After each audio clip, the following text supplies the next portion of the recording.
Assalamualaikum warahmatullahi wabarakatuh. Halo, apa kabar semuanya? Semoga semuanya baik-baik saja dan sehat selalu ya. Sebelum memulai pembelajaran pada hari ini, alangkah baiknya kita mengucapkan basmalah terlebih dahulu. Bismillahirrohmanirrohim. Kembali lagi bersama Ibu pada mata pelajaran ekonomi. Pada kesempatan kali ini kita akan membahas pada materi bab 3 mengenai peran pelaku ekonomi dalam kegiatan ekonomi. Adapun kompetensi dasar yang dituju ialah menganalisis peran pelaku ekonomi dalam kegiatan ekonomi, menyajikan hasil analisis peran pelaku ekonomi dalam kegiatan ekonomi, di mana sebelumnya kita telah membahas mengenai kegiatan produksi, kegiatan distribusi, dan kegiatan konsumsi. Nah, pada kegiatan konsumsi kita telah membahas pengertian, ciri-ciri dari benda konsumsi, pembagian benda konsumsi, serta tujuan benda konsumsi dan faktor-faktor yang mempengaruhi konsumsi. Pada hari ini kita akan membahas teori perilaku konsumen. Nah, jadi pada pertemuan kali ini tujuan pembelajarannya yaitu diharapkan siswa mampu menjelaskan teori perilaku konsumen. Langsung saja ke pembahasan pada pertemuan kali ini yaitu mengenai teori perilaku konsumen. Dalam teori perilaku konsumen ini, perilaku yang mendasar dari konsumen adalah konsep pilihan. Nah, konsep dasar perilaku konsumen menyatakan bahwa konsumen pada umumnya selalu berusaha mencapai utilitas atau kepuasan yang maksimal dari pemakaian benda yang dikonsumsinya. Maka dari itu, teori perilaku konsumen ini dapat menjelaskan bagaimana seorang konsumen memilih produk yang akan diyakini akan memberikan kepuasan maksimum dengan dibatasi oleh pendapatan dan harga barang.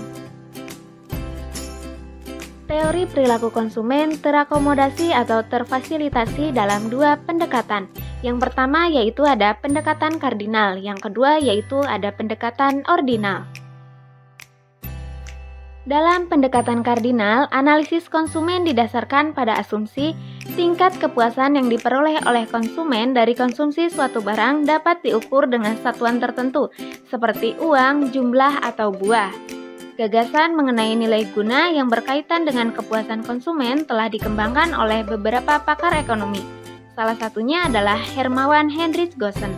Ia melakukan penelitian mengenai nilai guna total atau total utility dan nilai guna marginal atau marginal utility. Dalam penelitiannya tersebut tertuang dalam dua hukum.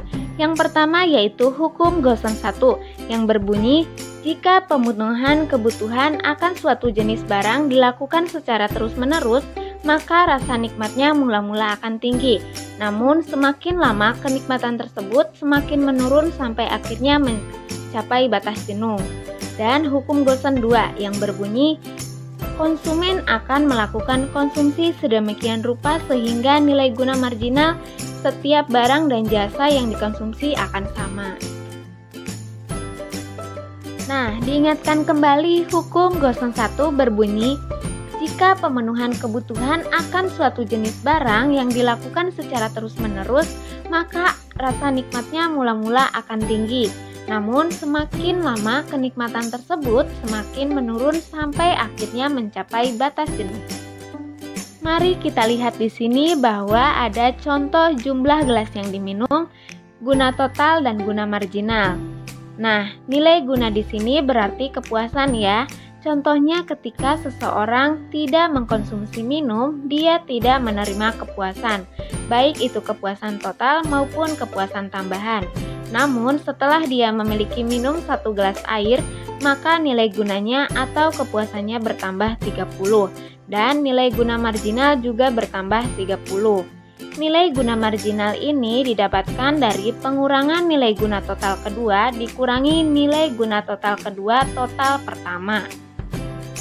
Nah, untuk selanjutnya, untuk kedua sampai ke 6, kita hitung dan kita tentukan berapa marginal utility-nya.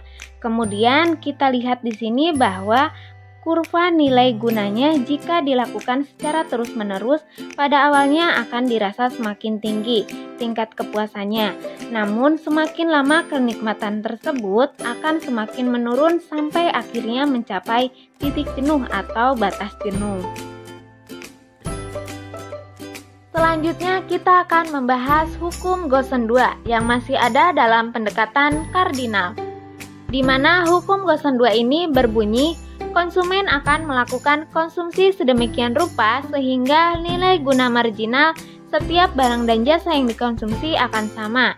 Maka dalam hukum Gaussian 2 ini, unit terakhir dari tiap produk yang dikonsumsi diharapkan atau diusahakan memiliki nilai yang sama untuk tambahan kepuasannya. Maka secara sistematis hukum maksimum dalam hukum Gaussian 2 ini dapat dicapai ketika MUA per PA sama dengan MUB per PB sama dengan MUC per PC, di mana MU ini merupakan marginal utility dan P merupakan harga dan A, B, C merupakan jenis barangnya. Sebagai contoh, barang yang dikonsumsi Fatimah memiliki harga yang berbeda-beda, yaitu barang X harga per unitnya Rp500, barang Y harga per unitnya Rp5.000, dan barang Z harga per unitnya Rp10.000. Utilitas maksimum akan dicapai oleh Fatimah jika setiap unit barang memberikan utilitas marginal yang sama untuk setiap rupiah yang dibelanjakan.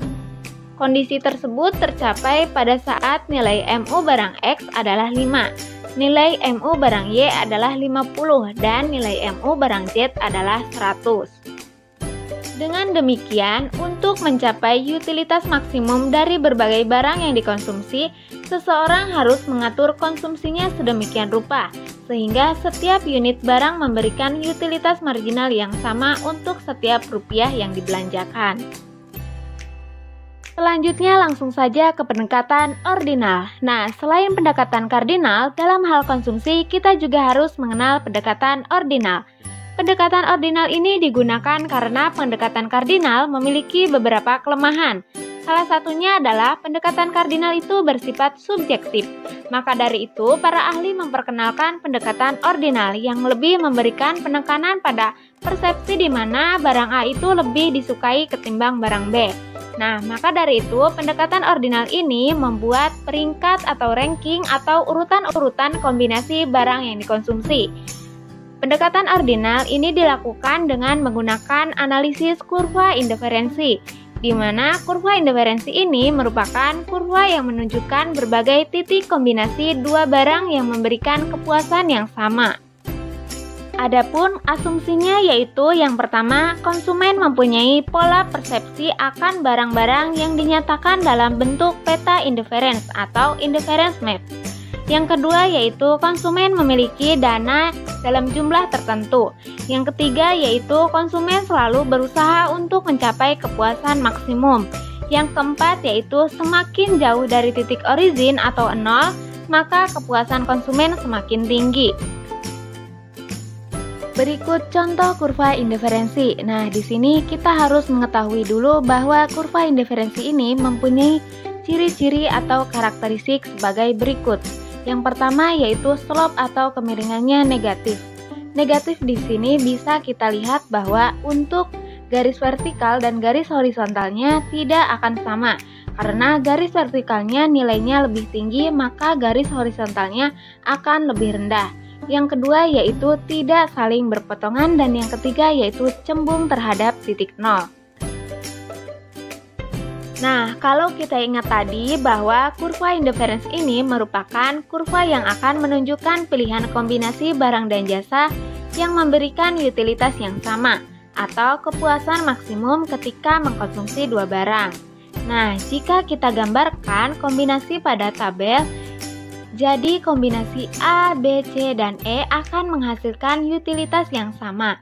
Maka dalam kurvanya pun akan diperlihatkan bahwa seorang konsumen harus memilih jumlah yang pas untuk mendapatkan utilitas atau kepuasan yang sama.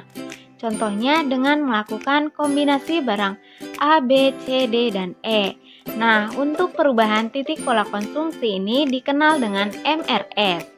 Yang dinamakan dengan MRS adalah ketika misalnya kombinasi barang A, B, C, D, dan E, ketika asalnya konsumen memilih kombinasi barang A lalu pindah kepada kombinasi barang B, maka itu dinamakan perubahan titik pola konsumsi atau kita sering disebut dengan MRS.